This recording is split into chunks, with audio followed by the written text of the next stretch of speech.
Hello dear student, कैसे हैं आप लोग। उम्मीद करता हूँ आप लोग अच्छे होंगे। मैं सेल्फ विनय कुमार बिन and welcome to my channel chem to by Vinay sir.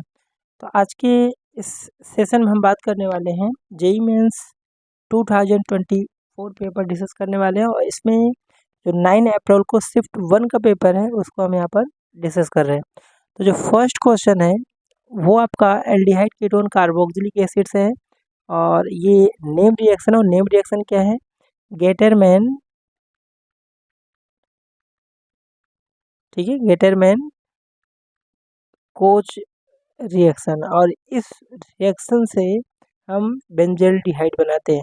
तो फाइनली बेंजीन को COHCl और NiHCl3 की वजह से जो आपका प्रोडक्ट फॉर्म होता है दैट इज यहाँ से बेंजल्डिहाइड।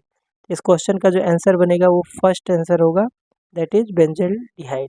ओके, यहाँ पर क्वेश्चन नंबर 2 की हम बात करें तो ये आपका याद करने वाला क्वेश्चन है। ठीक है, तो क्वेश्चन ये है कि chemical formula of compound present in tooth enamel. ठीक है, तो इसका एक्चुअल में जो फॉर्मूला है उसको यहाँ पर जो ऑप्शन बना है वो कंडेंस करके है। तो टूथ इनेमल जो बनता है उसका जो फॉर्मूला होता है कैल्शियम फॉस्फेट।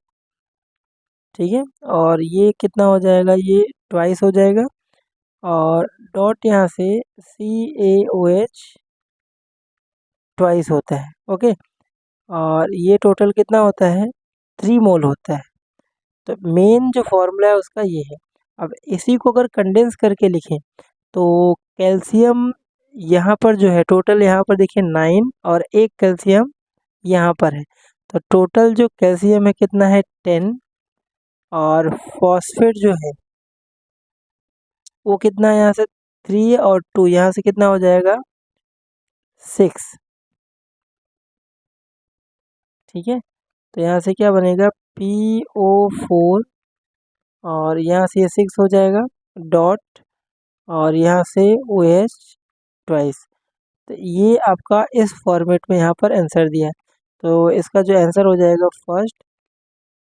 ठीक है, तो टूथ इनेमल जो बना होता है वो फर्स्ट कंपाउंड है, कैल्शियम फॉस्फेट ही होता है। ये इसका आंसर फर्स्ट होगा। क्वेश्चन नंबर 3 की अगर बात की जाए तो ये है हाइब्रिडाइजेशन सीरीज। हाइब्रिडाइजेशन सीरीज हर एक सेट में यहाँ पर पूछा गया है, which are following sp2 hybridise. ठीक है, तो यहाँ पर अगर मैं बात करूँ BF3 की, तो सेंट्रल मेटल में यहाँ पे क्या है, बोरॉन। और बोरॉन के पास टोटल कितने वैलेंस इलेक्ट्रॉन होते हैं, 3। और 3 यहाँ पर हो जाएगा फ्लोरीन सिंगल बॉन्ड। तो टोटल सिग्मा बॉन्ड हो कितने हुए, 3। और 3 का मतलब हाइब्रिडाइजेशन क्या होता है, sp2।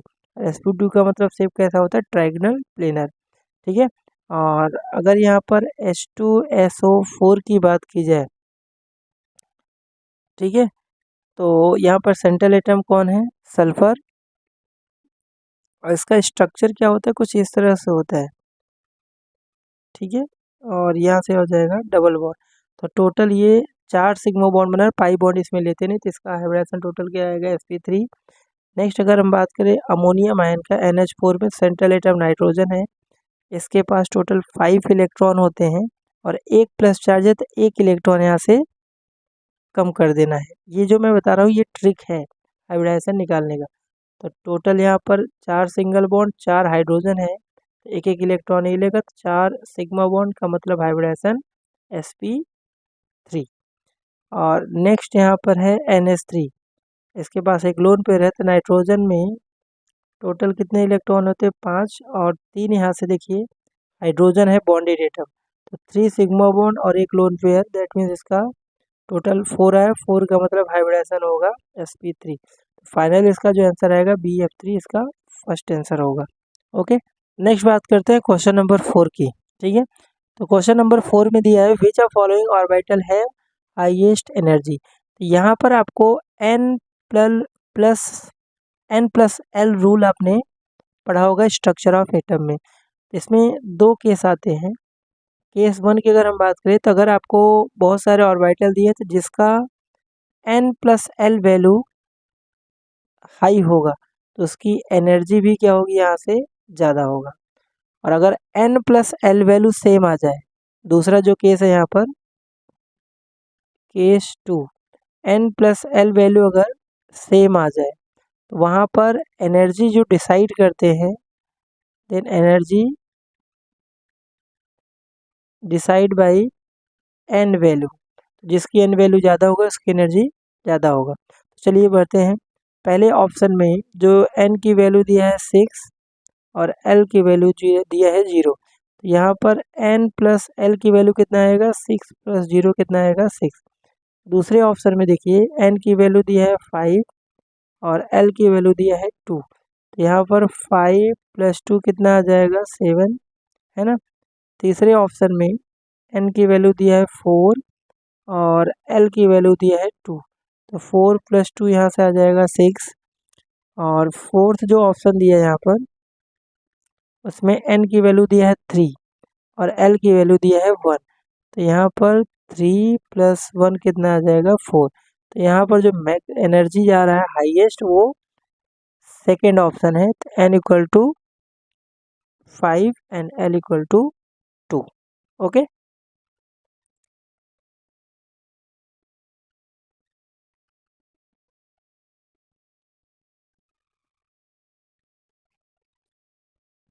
नेक्स्ट जो क्वेश्चन है क्वेश्चन नंबर 5। ठीक है, इसमें क्या दिया है, equal volume of 1 molar HCl and 1 molar H2SO4 neutralise by dilute NaOH and heat released is x and y kilo calorie respectively. ठीक है, मतलब HCl से x kilo calorie energy release हो रहा है और H2SO4 से कितना, y। Then which is the correct, option के अकॉर्डिंग जाना है। ठीक है, ये थोड़ा सा डिफिकल्ट टाइप का क्वेश्चन है। जैसे इसमें क्या कर रहा है, न्यूट्रलाइजेशन रिएक्शन की अगर हम बात करें, ठीक है, जैसे यहाँ से 1 मोल HCl और बेसिक मीडियम मतलब NaOH से यहाँ से न्यूट्रलाइजेशन रिएक्शन होगा तो 1 मोल यहाँ से क्या बनता है, H2O। ठीक है, 1 मोल से यहाँ पर 1 मोल बना, दैट मीन्स यहाँ पर क्वेश्चन क्या दिया है, x किलो कैलोरी, ठीक है, एनर्जी यहाँ से रिलीज हो रहा है। और अगर यहीं पर हम H2SO4 लेंगे, सल्फ्यूरिक एसिड स्ट्रॉन्ग एसिड है और स्ट्रॉन्ग एसिड क्या होते हैं, कंप्लीटली यहाँ पर क्या होते हैं, आयोनाइज होते हैं। तो यहाँ से आपको 2 मोल लेना होगा, तो यहाँ से 2 मोल H2O निकलेगा। ठीक है, तो इसके लिए यहाँ पर क्या दिया है, y। तो यहाँ से देखिए 1 मोल है और यहाँ पे कितना है, 2 मोल है। ठीक है, तो यहाँ पर ये 2x के बराबर होगा। ठीक है, तो y की वैल्यू क्या है, यहाँ पर 1 मोल के लिए x यहाँ किलो जूल है, तो H2SO4 में 2H प्लस है, तो कितना हो जाएगा यहाँ 2 मोल, मतलब 2 टाइम्स ऑफ HCl होगा। तो यहाँ से 2x इक्वल टू वाई, तो x की वैल्यू हम यहाँ पर देखो, ऐसा ऑप्शन कुछ दिया नहीं है, तो यहाँ पर हम क्या कर सकते हैं, 1/2y, दैट मीन्स x की वैल्यू जो होगी 0.5y, ये आपका फाइनल आंसर होगा। तो आंसर कौन सा होगा यहाँ पर, सेकेंड आंसर यहाँ पर करेक्ट है। ओके, क्वेश्चन नंबर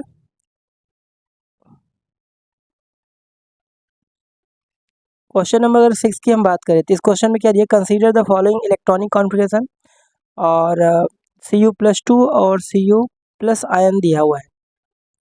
तो यहाँ पर सिर्फ इलेक्ट्रॉनिक कॉन्फ़िगरेशन के थ्रू यहाँ पर आंसर नहीं होगा, कि इलेक्ट्रॉनिक कॉन्फ़िगरेशन करेंगे तो यहाँ से आंसर जो करेंगे आप ये वाला करेंगे। ठीक है, क्योंकि डी में 10 इलेक्ट्रॉन है और ये ज़्यादा स्टेबल है। ठीक है, Cu+ से 1 इलेक्ट्रॉन ऐसे निकल जाएगा। अब यहाँ पर आप अगर ध्यान दें तो यहाँ पर एक और फैक्टर काम करता है एक्वस मीडियम में, दैट इज हाइड्रेशन एंथैल्पी। ठीक है, कौन सा, हाइड्रेशन एंथैल्पी या फिर हाइड्रेशन एनर्जी भी इसको आप बोल सकते हो। ये होता क्या है कि amount of energy released when 1 mole of, ठीक है, कंपाउंड और सॉल्ट डिजोल्व इन वाटर। ठीक है, तो यहाँ पर हाइड्रेशन जो एंथैल्पी होता है वो चार्ज पे डिपेंड करता है। तो यहाँ डायरेक्टली प्रोपोर्शनल टू चार्ज होता है और इन्वर्सली प्रोपोर्शनल टू क्या होता है, साइज होता है। ये हुआ हाइड्रेशन एनर्जी का कॉन्सेप्ट। तो यहाँ पर अगर हम ऑप्शन के अकॉर्डिंग देखें तो Cu+2 जो है उसमें ज़्यादा चार्ज है और Cu+1 में यहाँ पर एक चार्ज है और यहाँ पे 2 है, तो हाइड्रेशन एनर्जी ज़्यादा किसकी होगी, Cu+2 की। ठीक है, तो यहाँ पर ऑप्शन के अकॉर्डिंग देखें तो यहाँ पर फर्स्ट ऑप्शन दिया है Cu+2 ion is more stable in aqueous medium, बिल्कुल सही स्टेटमेंट है first. And Cu+ is more stable in aqueous medium, ये सेकेंड स्टेटमेंट गलत है यहाँ पर जो दिया है। एंड थर्ड आपका दोनों को एक्वस मीडियम में स्टेबल बोल रहा है, गलत है, और लास्ट वाला भी गलत है। तो इसका जो फाइनल आंसर बनेगा वो होगा यहाँ पर फर्स्ट। तो क्वेश्चन नंबर 7 में arrange the following increasing order of acidity. लगभग हर सेट में एसिडिटी एंड एरोमेटिक ये सबसे क्वेश्चन पूछते ही हैं किसी भी कॉम्पिटिटिव एग्जाम में। यहाँ पर आपको एसिडिटी का ऑर्डर बताना है, ठीक है। तो एसिडिटी ऑर्डर क्या होता है, directly proportional to minus I effect and inversely proportional to plus I effect. Minus I मतलब क्या होता है, इलेक्ट्रॉन विड्राइंग ग्रुप, और प्लस का मतलब है इलेक्ट्रॉन डोनेटिंग ग्रुप, ठीक है। तो अगर यहाँ पर ऑप्शन में हम देखें तो फिनॉल में यहाँ पर कोई भी ग्रुप नहीं लगा है, यहाँ पर ये जो ग्रुप है वो माइनस आई जनरली कंसीडर करते हैं, ओके। तो इनमें अगर हम एसिडिक स्ट्रेंथ का ऑर्डर बोले तो यहाँ से जो NO2 वाला ये दोनों क्या होंगे, ज़्यादा एसिडिक होंगे बाकी सबसे। यहाँ पर अगर मैं एक ऑर्डर बनाऊँ, सबसे ज़्यादा जो होगा यहाँ पैरा का होगा, दैट मीन्स सबसे ज़्यादा जो एसिडिक स्ट्रेंथ होगा वो इस कंपाउंड का होगा, यहाँ पर OH पैरा नाइट्रोफिनॉल का, ठीक है।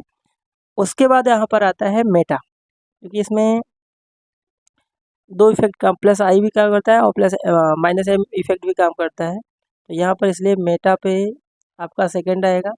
उसके बाद अगर हम बात करें जो ईथर कंपाउंड है, ठीक है, फिनॉल और यहाँ से OCH3, और उसके बाद यहाँ पर क्या आ जाएगा, फिनॉल। तो फाइनल आंसर इसका यही होगा। तो अगर ऑप्शन के अकॉर्डिंग आप देख लीजिए ऑप्शन कौन सा था, बाकी ये इसका करेक्ट एसिडिक स्ट्रेंथ का ऑर्डर है, ओके। तो क्वेश्चन नंबर 8 जो है, तो यहाँ पर ये क्या लिया है, molar conductance versus concentration under root curve for the two electrolyte A and B shown in identify the nature of both electrode. बहुत ही सिंपल क्वेश्चन है। ये जो molar conductivity and under root concentration के बीच ग्राफ है ना,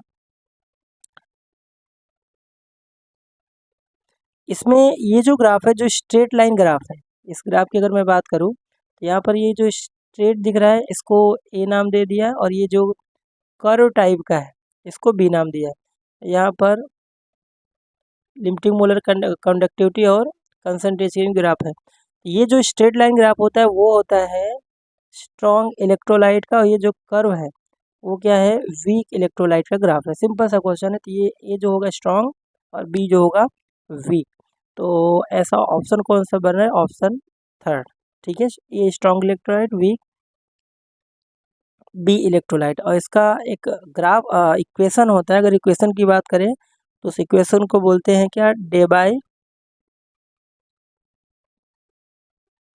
ठीक है, डे बाई हक्कल, ठीक है, ऑनसेगर इक्वेशन इसको बोलते हैं। और इक्वेशन क्या होता है, molar conductivity equal to limiting molar conductivity minus A और अंडर रूट सी। ये इक्वेशन आप एनसीईआरटी में इलेक्ट्रोकेमिस्ट्री में देंगे तो आपको इक्वेशन बनेगा। ये लिमिटिंग मोलर कंडक्टिविटी है, सॉरी ये मोलर कंडक्टिविटी है, limiting molar conductivity a constant है और सी जो है कंसंट्रेशन है, ठीक है। तो ये इक्वेशन भी आ सकता है, थोड़ा ध्यान रखिए इसको। नेक्स्ट जो है क्वेश्चन नंबर 9, ये अल्कोहल चैप्टर से है, ठीक है।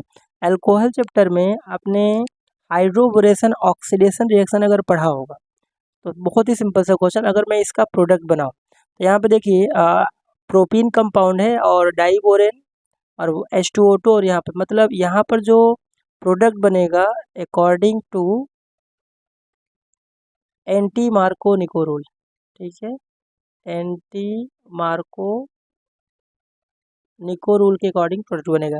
और एंटी मार्को निको रूल वो क्या बोलता है, अब यहाँ पर एडिशन क्या होता है, वाटर का ही होता है। तो वाटर में क्या होता है, H प्लस और OH minus. Anti Markovnikov rule के अकॉर्डिंग जो निगेटिव पार्ट ऑफ रिएजेंट है attach to that double bonded carbon which have more number of hydrogen atom. That means first का जो प्रोडक्ट बनेगा वो कुछ ऐसा होगा, CH3CH2 और यहाँ से CH2OH, इसका नाम क्या है, प्रोपेनॉल, ठीक है। और सेकेंड इसमें जो दिया है यहाँ पर एसिडिक मीडियम में हाइड्रेशन करा रहे हैं, तो यहाँ पर जो प्रोडक्ट बनता है अकॉर्डिंग टू मार्को निको रूल, और मार्को निको रूल में OH माइनस जो होगा वो उस डबल बॉन्डेड कार्बन के पास जाएगा जिसके पास हाइड्रोजन क्या होते हैं, कम होते हैं। मीन्स वाटर में जो OH माइनस है वो जाएगा इस कार्बन के पास, तो प्रोडक्ट क्या बनाएगा, CH3CH, यहाँ से OH और यहाँ से CH2। इसका प्रोडक्ट का नाम होगा प्रोपेन टू ऑल। ठीक है, तो क्वेश्चन के अकॉर्डिंग जो ऑप्शन दिया है वो ऑप्शन कौन सा हो जाएगा, यहाँ से देखिए सेकेंड। ठीक है, नेक्स्ट क्वेश्चन नंबर 10 की अगर बात की जाए, इसमें क्या दिया, कंसीडर द फॉलोइंग कंपाउंड। आपको यहाँ पर 3 कंपाउंड दिया है और आपको ऑर्डर ऑफ देयर बेसिसिटी आपको बताना है। ठीक है, तो ज़्यादा बेसिक नेचर कौन होगा। ठीक है, तो बेसिक नेचर हम किसको बोलते हैं कि ऐसे कंपाउंड जिनके पास इलेक्ट्रॉन डोनेट करने की टेंडेंसी क्या हो, ज़्यादा हो। ओके, तो इलेक्ट्रॉन डोनेटिंग नेचर यहाँ पे सबसे ज़्यादा कौन होगा, पहले ये सोचिए आप। तो सबसे ज़्यादा अगर हम बात करें, देखिए इस नाइट्रोजन के पास क्या है, लोन पेयर है। ठीक है, इस नाइट्रोजन के पास क्या है, लोन पेयर। और यहाँ पर इन हर एक नाइट्रोजन के पास यहाँ पर क्या है, लोन पेयर है। ठीक है, तो यहाँ पर इसका जो लोन पेयर, यहाँ पर कोई भी कॉन्जुगेशन वगैरह नहीं, तो सबसे ज़्यादा जो बेसिक नेचर होगा वो फर्स्ट को होगा। तो फर्स्ट आपका सेकंड ऑप्शन में दिया है, तो आप चाहो तो बिना इसको सॉल्व किए अभी आपने फर्स्ट का पता है सबसे ज़्यादा होगा, तो आंसर कौन सा हो जाएगा, सेकंड। अब यहाँ पर अगर सेकंड और थर्ड में कन्फ्यूज़न हो रहा है तो इसको भी थोड़ा सा क्लियर कर लेते हैं।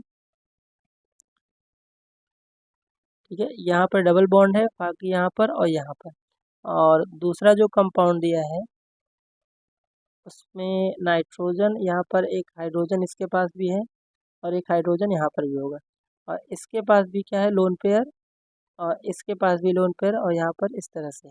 ओके, तो यहाँ पर देखिए इसका जो लोन पेयर है, इसका जो लोन पेयर है और इसका जो लोन पेयर है, तो यहाँ पर इसका जो लोन पेयर वो रेजोनेंस में नहीं है, बिकॉज यहाँ पर देखिए उसके लिए पाई बॉन्ड दिया है, तो double single double single double single, तो यहाँ पर इसका जो इलेक्ट्रॉन है वो क्या है, नॉट नॉट पार्टिसिपेट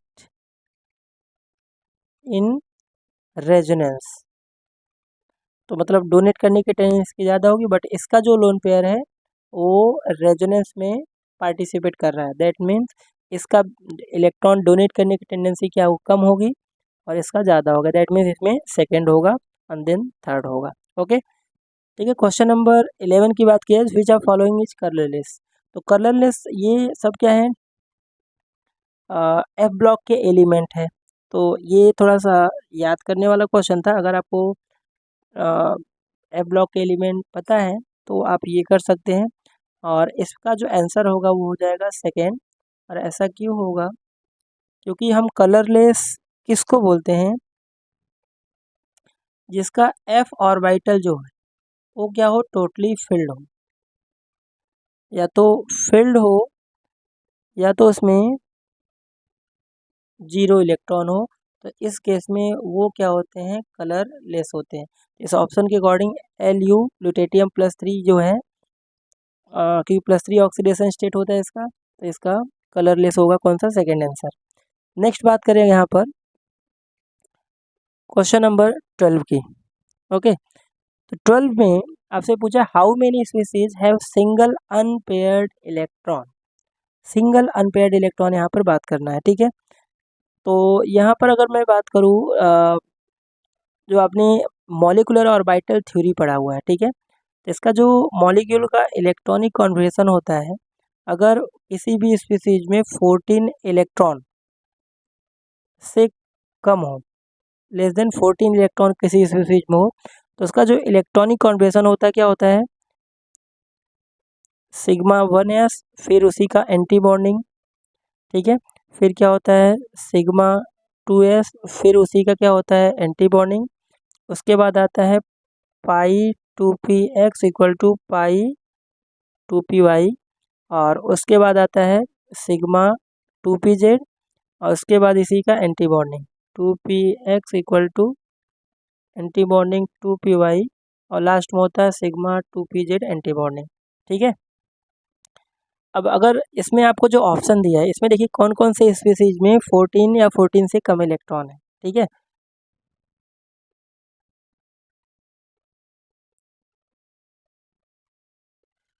तो इसमें बात करें नाइट्रोजन जो है N2, इसमें कितने इलेक्ट्रॉन है 14। इसके अलावा O2 में कितने इलेक्ट्रॉन है 16। इसके अलावा Cn माइनस की हम बात करें तो इसमें इलेक्ट्रॉन है 7 नाइट्रोजन का और 6, ठीक है 13, और एक 14 इलेक्ट्रॉन इसमें है। इसके अलावा O2 माइनस की बात करें तो इसमें कितने इलेक्ट्रॉन हो जाएंगे 17, और C2 2 माइनस की बात करें तो इसमें इलेक्ट्रॉन होंगे कितने 14, और N2 माइनस की बात करें तो इसमें इलेक्ट्रॉन होगा 15। ओके, तो इसमें अगर 14 वाला इसमें लगा हो तो 14 किसमें किसमें 14 इसमें ये जो हमने इलेक्ट्रॉनिक कॉन्बिनेशन इसमें अप्लाई होगा, इसमें होगा, और इसमें भी अप्लाई होगा। तो इसमें अगर दो दो इलेक्ट्रॉन हम भरें तो अनपेयर्ड किस में आएगा। देखिए 14 इलेक्ट्रॉन को भरना, टू टू इसमें आ जाएगा, टू इसमें होगा, टू इसमें होगा, कितने हो गए 8, और दो दो इसमें आएंगे, 2 2 4 2 6 2 8 2 10 2 12, और 12 2 14। तो ये सभी क्या हैं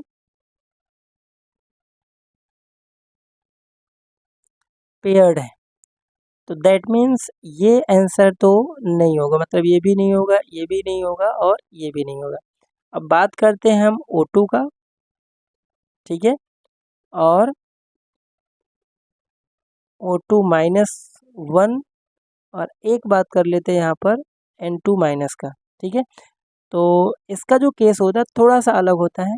इसमें इलेक्ट्रॉनिक कॉन्बिनेशन में क्या होगा, ये जो सिग्मा 2p z है ये यहाँ पर आ जाएगा, और ये दोनों जो होंगे इसके प्लेस पे, ठीक है। तो इसका जो आंसर बनेगा आप इलेक्ट्रॉन फिलअप करके देखेंगे तो इसका जो फाइनल आंसर आएगा N2 माइनस और O2 माइनस। तो इन दोनों में एक एक इलेक्ट्रॉन यहाँ पर पेयर्ड होंगे, ठीक है। तो इसका जो आंसर बनेगा वो होगा फोर्थ, ठीक है। इसको आप इलेक्ट्रॉन फिलअप करके चेक करेंगे तो इसका आंसर बनेगा फोर्थ, N2 माइनस और O2 माइनस। चलिए क्वेश्चन नंबर 13 की बात करते हैं। तो क्वेश्चन नंबर 13 में किया statement sulphur exist as S8 while oxygen exist as O2, ठीक है। तो ये तो बिल्कुल सही है, सल्फर जो होता है वो S8 और S6 होता है, ये एलोट्रॉप्स होते हैं, और ऑक्सीजन जो होता है O2 फेज में एग्जिस्ट करता है। तो ये स्टेटमेंट जो फर्स्ट है बिल्कुल करेक्ट है। अब यहाँ पर सेकेंड स्टेटमेंट दिया है इन ऑक्सीजन p बॉन्डिंग, क्योंकि देखिए ऑक्सीजन का एटॉमिक नंबर 8 होता है, इसमें electronic 1s2 2s2 and 2p4 आएगा। इसमें d ऑर्बिटल तो है नहीं, तो ऑक्सीजन में जो भी बॉन्ड बनेगा वो p पाई ही बनेगा, क्योंकि दो ऑक्सीजन एटम है उनके बीच डबल बॉन्ड, तो यहाँ से ये अगर 2px है तो ये भी 2px होगा, ठीक है। तो यहाँ ये तो बिल्कुल सही है। And occurs while not effective in sulphur. अब सल्फर n = 3 का है क्योंकि 16 एटॉमिक नंबर आता है, ठीक है। तो इसमें बॉन्ड जो बनता है वो थोड़ा सा वीक होता है, तो ये इसका जो स्टेटमेंट बनेगा वो फर्स्ट आ जाएगा। स्टेटमेंट फर्स्ट एंड सेकेंड दोनों यहाँ पर क्या है ट्रू है। नेक्स्ट बात करते हैं क्वेश्चन नंबर 14 की। इसमें क्या दिया, identify the correct order of de Broglie wavelength of proton electron and alpha particle moving in the same kinetic energy, ठीक है। काइनेटिक एनर्जी यहाँ पर सेम है, तो वेवलेंथ का काइनेटिक एनर्जी से जो रिलेशन होता है wavelength equal to h upon 2m ke, ये ke काइनेटिक एनर्जी, ये मास है, ठीक है। दैट मीन्स यहाँ वेवलेंथ का जो रिलेशन बन रहा है वो बन रहा है इनवर्सली प्रोपोर्शनल टू यहाँ से मास, ओके। काइनेटिक एनर्जी यहाँ पर सेम है, तो वेवलेंथ यहाँ पर मास के अकॉर्डिंग देखेंगे। तो अब आपको मास पता होना चाहिए कि मास इलेक्ट्रॉन, मास प्रोटॉन और मास अल्फा पार्टिकल में किसका ज़्यादा होता है। तो अल्फा पार्टिकल का जो मास होता है, ठीक है, वो सबसे ज़्यादा होता है, फिर मास ऑफ प्रोटॉन होता है, फिर मास ऑफ इलेक्ट्रॉन होता है, ओके। ये इसका ऑर्डर है मास का कि प्रोटॉन का कितना होता है 1.6 इंटू 10⁻⁻27 kg। इलेक्ट्रॉन का आप सबको पता होगा 10⁻31 kg होता है। और अल्फा पार्टिकल क्या होता है, हीलियम +2 को बोलते हैं। इसका कितना है, 4 है, सबसे ज़्यादा इसी का है। तो यहाँ पर वेवलेंथ क्या ऑर्डर क्या हो जाएगा, उल्टा, ठीक है। मतलब वेवलेंथ की अगर बात करें तो वेवलेंथ इलेक्ट्रॉन का सबसे ज़्यादा, फिर प्रोटॉन का, और उसके बाद आएगा अल्फा पार्टिकल का, ठीक है। तो ऑप्शन में यहाँ पर कौन सा,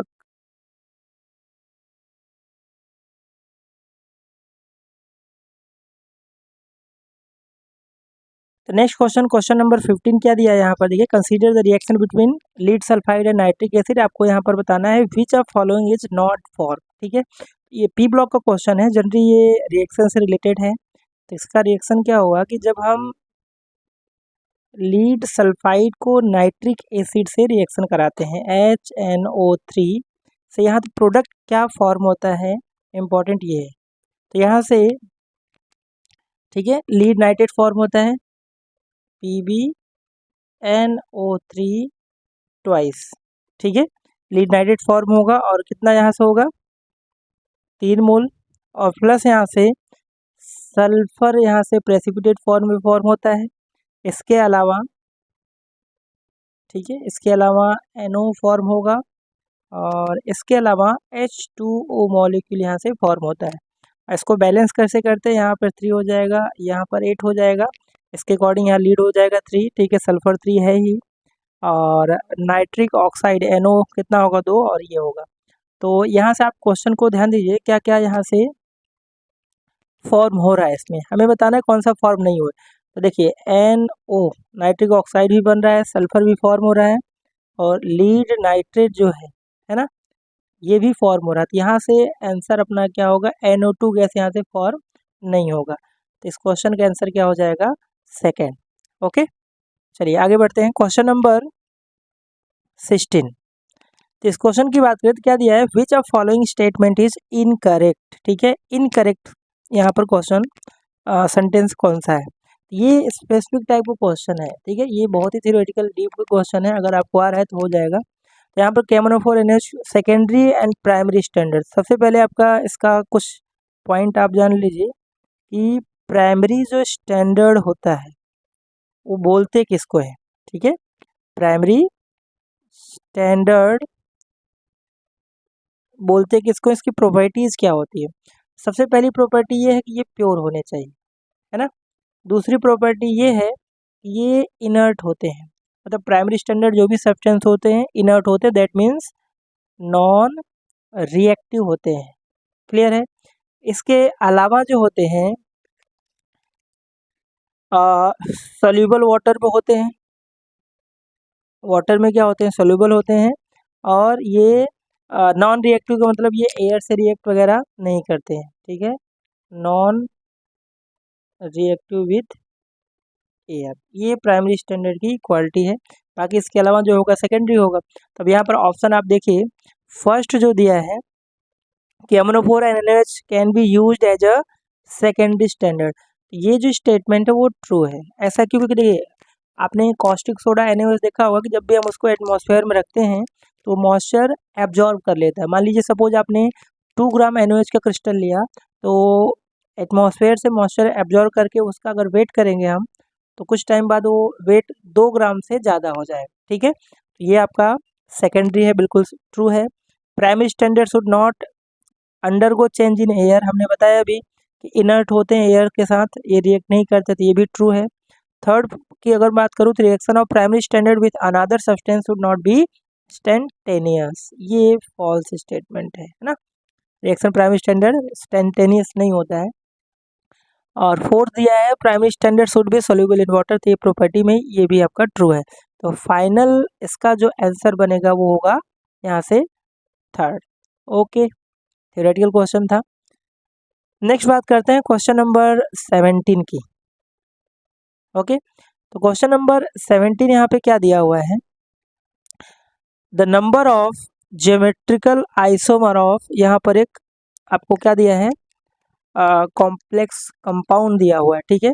और अगर मैं इसको एग्जाम्पल के थ्रू फॉर्म करूं, जैसे मान लीजिए इसका मैं एग्जाम्पल लूं, तो सेंट्रल एटम सपोज मैंने कोबाल्ट ले लिया, है ना, और ये ए का मतलब होता है डाइडेंटेड, डाइडेंटेड में चलिए मैंने EN ले लिया, इथेन 1 2 और डाइअमाइन डाइडेंटेड, और यहाँ पर मान लीजिए यूनिडेंटेड मैंने क्लोरीन ले लिया, और कोबाल्ट का +3 होता है तो यहाँ पे +1 ले लिया। अब इसकी अगर मैं बात करूँ कि इस कंपाउंड का कोऑर्डिनेशन नंबर कितना है, तो कोऑर्डिनेशन नंबर कितना आएगा, 6 आएगा, जिसको हम सेकेंडरी वैलेंसी भी बोल सकते हैं। क्यों ऐसा है, क्योंकि ईएन जो होता है वो डाइडेंटेड लिगेंड होता है। क्या होता है, डाइडेंटेड लिगेंड्स होता है, और सीएल क्या होता है, यूनिडेंटेड लिगेंड होता है। क्लियर है, तो यूनिडेंटेड लिगेंड है तो एक जो एटम है एक ही बॉन्ड कोऑर्डिनेट बॉन्ड बनाएगा। तो यहाँ पर इसके जो ज्योमेट्रिकल आइसोमर हैं वो बनेंगे 2। ठीक है, कौन कौन से, देखिए सबसे पहला ऑक्टाहेड्रल ज्योमेट्री है, तो आपको इस तरह का स्ट्रक्चर बनाना होगा, और ईएन को चलिए मैंने यहाँ रखा, और एक ईएन को यहाँ पे रखा है ना, क्योंकि डाइडेंटेड है इसलिए 2 कोऑर्डिनेट बनाएगा। तो इस स्ट्रक्चर को बोलते हैं सिस फॉर्म। और अगर आपको ट्रांस बनाना है तो कोबाल्ट को ऐसे रखा हमने, ठीक है, और वैसे ही आप डिज़ाइन यहाँ बना लीजिए, ठीक है, और इस तरह से। तो अगर मुझे ट्रांस बनाना है तो ईएन को आमने सामने रख दीजिए अपोजिट साइड में, और सीएल को यहाँ पर रख दीजिए, तो ये जो बना उसको बोलते हैं ट्रांस आइसोमर।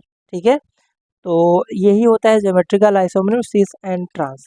इसके आंसर क्या हो जाएगा, टोटल 2। तो फर्स्ट आंसर करेक्ट है। क्वेश्चन नंबर 18 में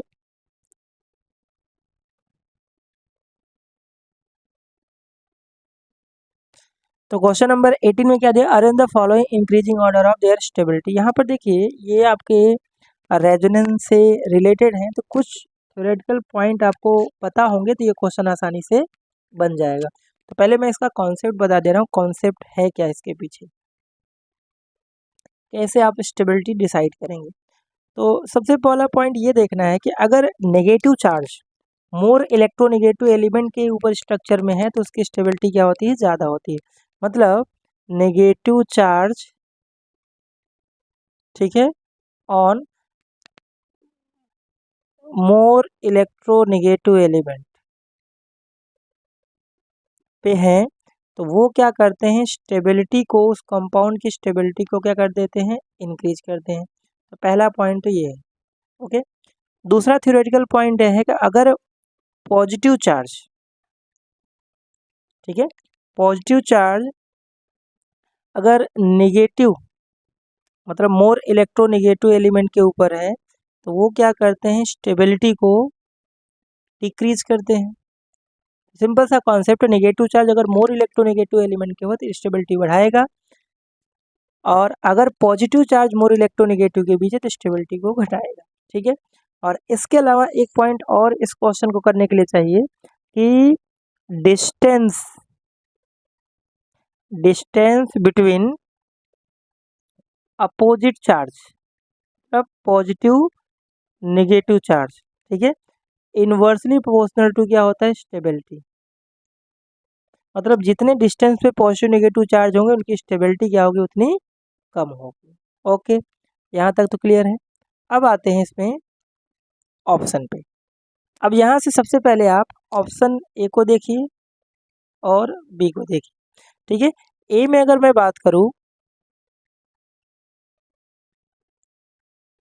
ठीक है, तो ए और बी में यहाँ पर देखिए जो नेगेटिव चार्ज है वो ऑक्सीजन के ऊपर है, यहाँ पर भी ऑक्सीजन के ऊपर है ना, और इसमें क्या है, पॉजिटिव चार्ज ऑक्सीजन के ऊपर है और यहाँ पर भी ऑक्सीजन के ऊपर positive charge. That means A and B जो होंगे वो सी एंड डी से ज़्यादा स्टेबल होंगे।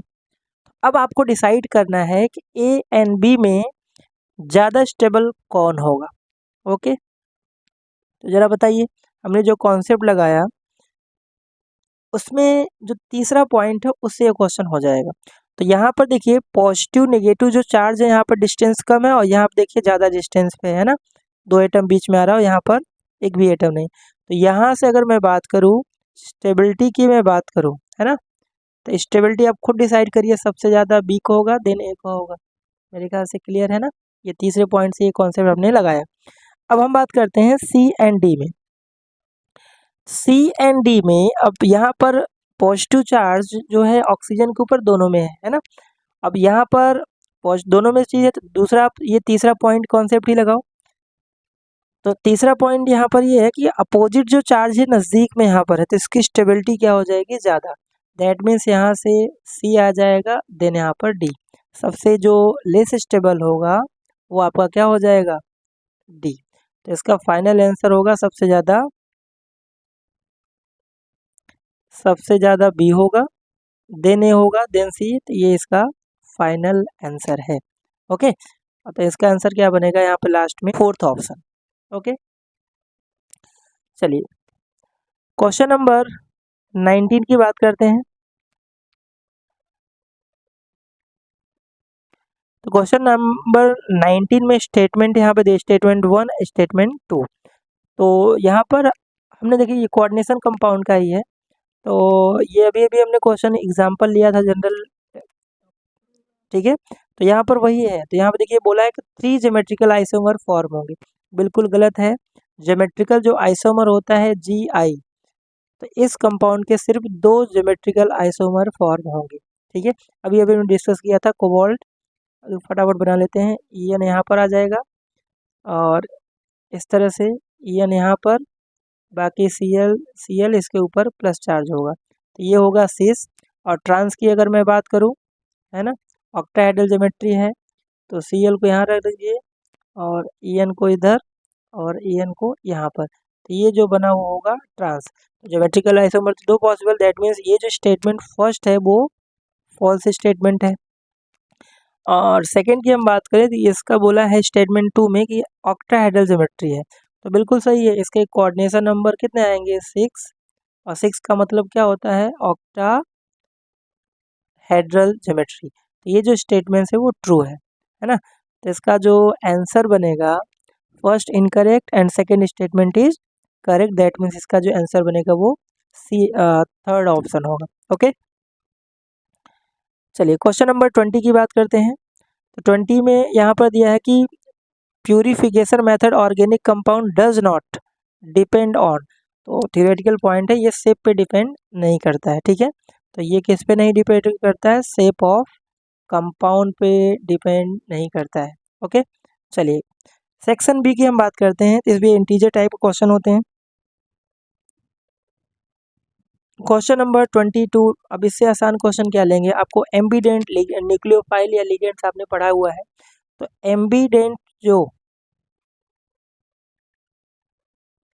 एम्बीडेंट न्यूक्लियोफाइल क्या होते हैं, ऐसे न्यूक्लियोफाइल जिनके पास 2 न्यूक्लियोफिलिक सेंटर होते हैं। न्यूक्लियोफाइल हैविंग 2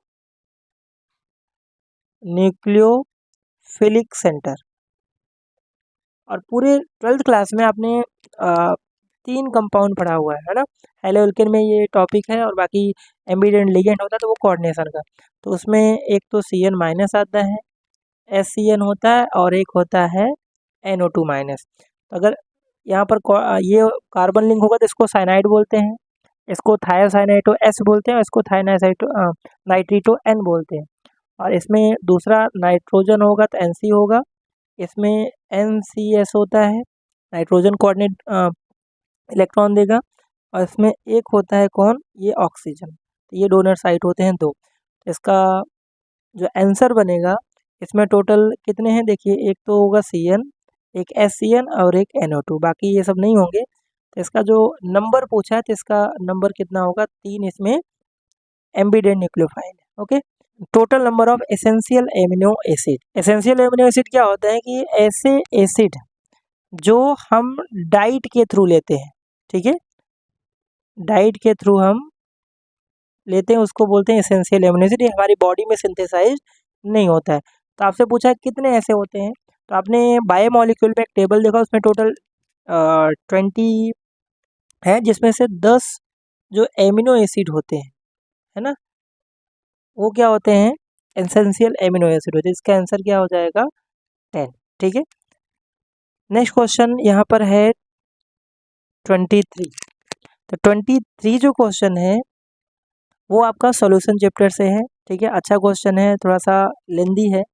इस क्वेश्चन को चलिए सॉल्व करते हैं। तो चलिए देखो क्वेश्चन में क्या दिया है, कैलकुलेट द, क्वेश्चन ये है calculate calculate the molality of 500 ml of solution copper sulphate having density 1.25 gram per ml having molality 2 × 10⁻1 molar at 32 degree Celsius. What is the value of x if the molality of calculated is इतना. ठीक है, तो यहाँ पर x की value आपको find करना है.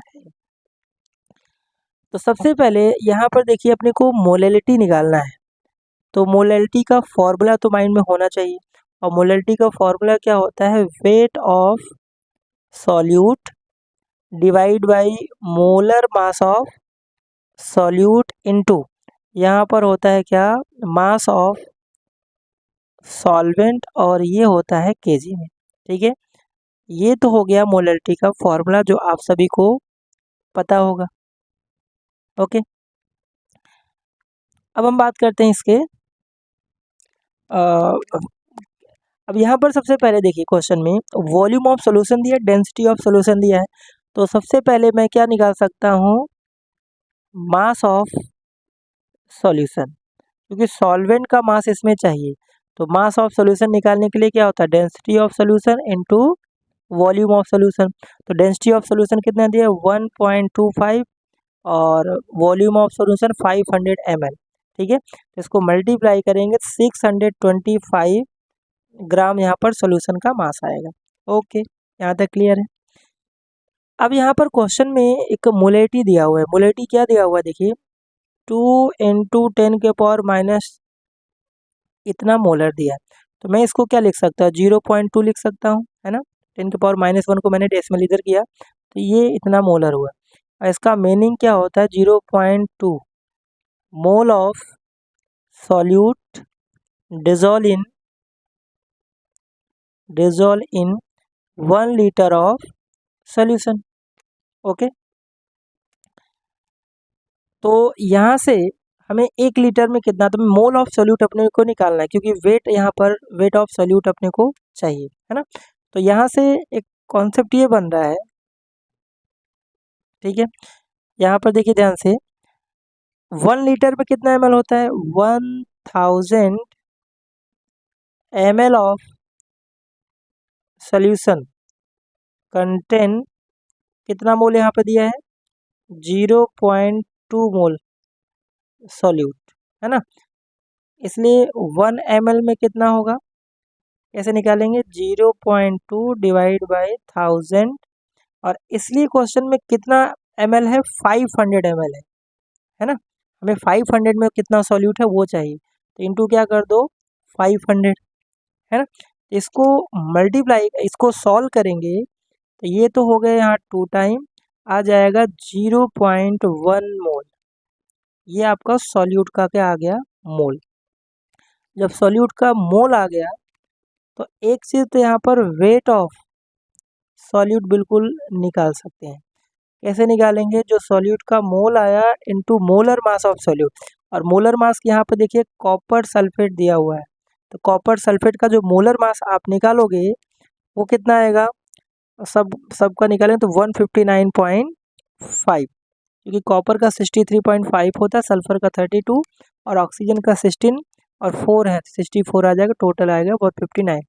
तो 159.5 मल्टीप्लाई करेंगे तो यहाँ से जो आएगा 15.9 ग्राम आएगा सॉल्यूट का वेट. ओके, अब यहाँ से हमें क्या निकालना? वेट ऑफ सॉल्यूट तो यहाँ से मिल चुका है ना. मोलर मास ऑफ सॉल्यूट आपको पता है.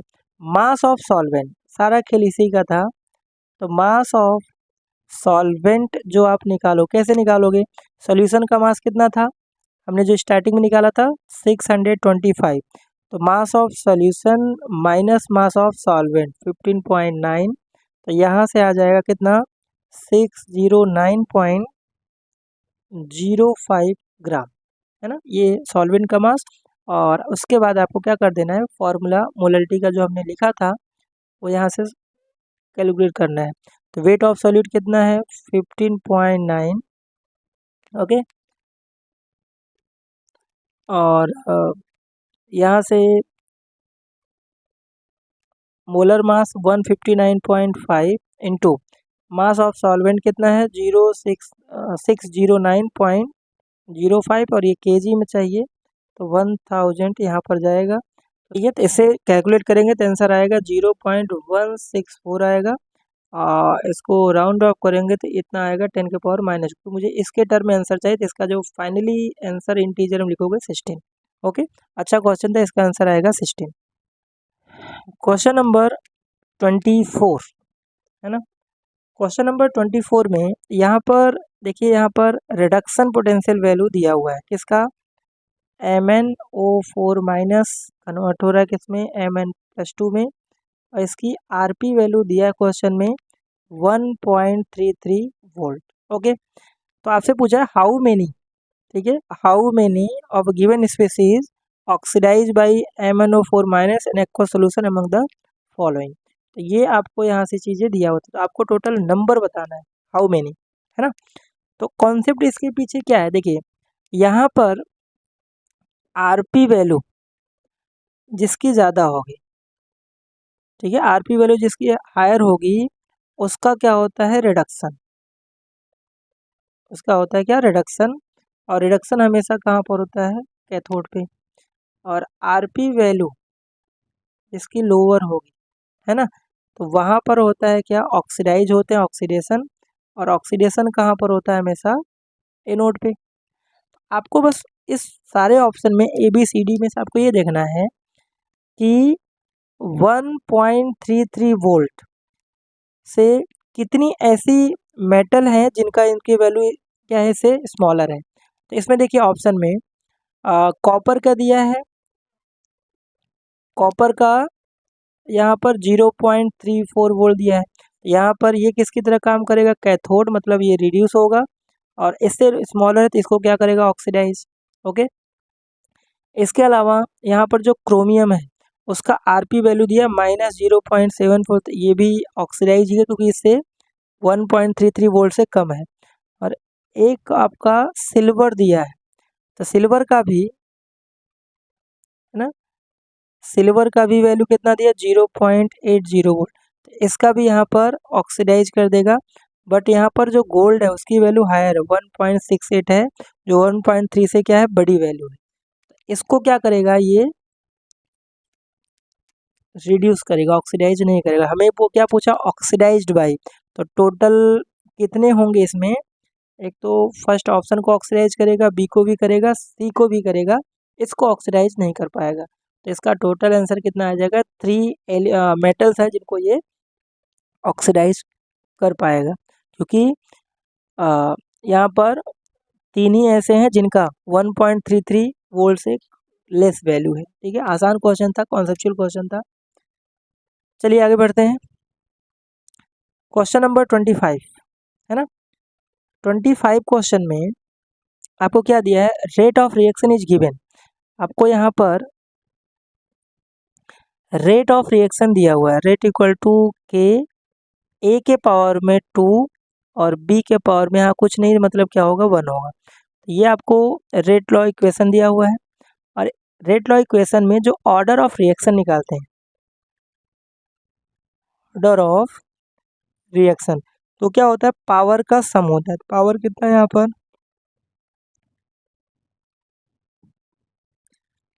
तो ऑर्डर ऑफ रिएक्शन कैसे निकालते हैं, पावर का सम होता है, 2 + 1 कितना आ जाएगा, 3। ओके,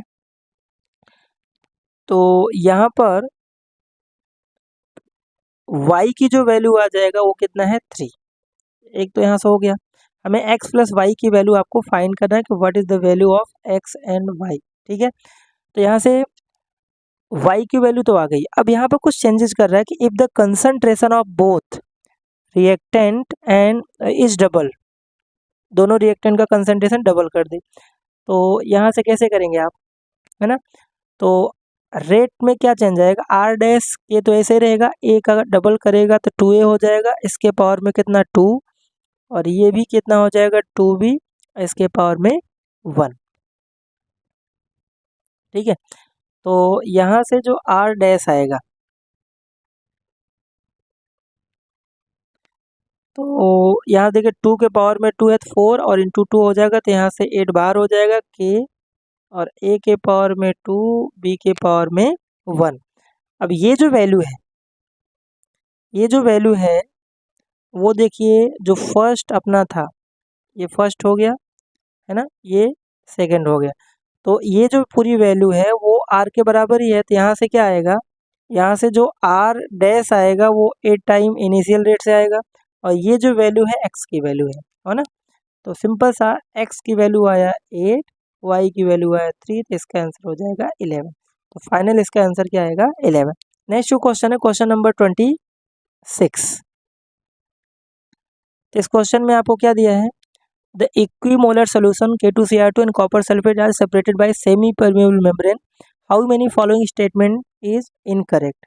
आपको कितने स्टेटमेंट इसमें गलत हैं वो आपको बताना है, ठीक है। तो ये आपका SPM की तरह काम कर रहा है ना। तो सबसे पहले हम बात करते हैं इसका कॉन्सेप्ट है क्या। एक साइड में क्या दिया है, K2Cr2O7। अगर मैं इसको आयनाइज करूँ, क्योंकि कॉलीगेटिव प्रॉपर्टी होता है जो नंबर ऑफ सॉल्यूट पार्टिकल पे डिपेंड करता है, तो K पे +1 चार्ज, ऐसे कितने हैं 2, और यहाँ से Cr2O7 -2, तो नंबर ऑफ आयन यहाँ पर आ रहे हैं कितने, टोटल 3। और दूसरे साइड में कॉपर सल्फेट है, इसको आयनाइज करेंगे तो Cu+2 और सल्फेट आयन, और इसमें N की वैल्यू आ रहा है कितना, 2। तो नंबर ऑफ आयन किधर है, K2Cr2O7 में 3 है, तो जो फ्लो ऑफ सॉल्वेंट होगा वो किधर से किधर होगा, तो हमेशा higher concentration of solvent to lower, मतलब that means lower concentration to higher solution. तो यहाँ पर देखिए नंबर ऑफ आयंस कम है, मतलब सॉल्वेंट इधर ज़्यादा होगा, तो सॉल्वेंट का फ्लो कॉपर सल्फेट से किधर होगा, पोटेशियम डाइक्रोमेट की तरफ होगा। अब यहाँ पर ऑप्शन पे आते हैं, तो बोला है पहला option, green colour of is observe as a side y, बिल्कुल गलत है, क्योंकि इधर से इधर ये फ्लो करा रहा है, तो ये स्टेटमेंट, तो फर्स्ट जो स्टेटमेंट है वो बिल्कुल गलत है। सेकेंड स्टेटमेंट यहाँ पे दिया है, green colour of CO2 observe on side x, green colour का यहाँ पर कलर ऑब्जर्व हो, क्योंकि यहाँ पर देखिए सॉल्यूट का फ्लो नहीं होता ऑस्मोसिस में, सॉल्वेंट का फ्लो होता है, तो ये भी बिल्कुल गलत है, फॉल्स है। थर्ड की बात करें, molality of K2Cr2 will be decreases, ये जो स्टेटमेंट है ट्रू है। कैसे, मोलेटी होता क्या है, मोल, और अपॉन क्या होता है, volume of solution in litre, that means molality inversely proportional to क्या होता है, वॉल्यूम होता है ना। अब इधर से इधर इधर फ्लो होगा तो वॉल्यूम में चेंज तो आएगा ही, है ना। वॉल्यूम यहाँ पर क्या होगा, बढ़ रहा है, क्योंकि सॉल्वेंट का जब फ्लो कॉपर सल्फेट से इस साइड में होगा तो वॉल्यूम क्या होगा, सोल्यूशन का बढ़ेगा, और ये बढ़ेगा तो मोलेटी क्या हो जाएगा, घट जाएगा। दैट मीन्स ये जो स्टेटमेंट थर्ड तो बिल्कुल करेक्ट है। और लास्ट है, मोलेटी ऑफ कॉपर सल्फेट डिक्रीजेस, है ना, ये गलत है, ये फॉल्स है। तो टोटल इसमें स्टेटमेंट कितने फॉल्स हुए, 3, है ना। तो 1 2, मतलब दैट मीन्स पहला, दूसरा और फोर्थ जो स्टेटमेंट है ये इनकरेक्ट है, और थर्ड वाला क्या है, करेक्ट है। तो अपने को इनकरेक्ट स्टेटमेंट कितने हैं, 3, इसका आंसर हो जाएगा, ठीक है। तो आई होप आपको कॉन्सेप्ट क्लियर हो गए होंगे, और अगर आप चैनल पे नए हैं तो चैनल को लाइक से सब्सक्राइब जरूर करें, और इसी तरह के बाकी भी कम्पिटिटिव एग्ज़ाम के आपको पेपर के सोल्यूशन मिलते रहेंगे। चैनल बेल आइकन को भी प्रेस करें। मिलते हैं नेक्स्ट लेक्चर में, थैंक यू।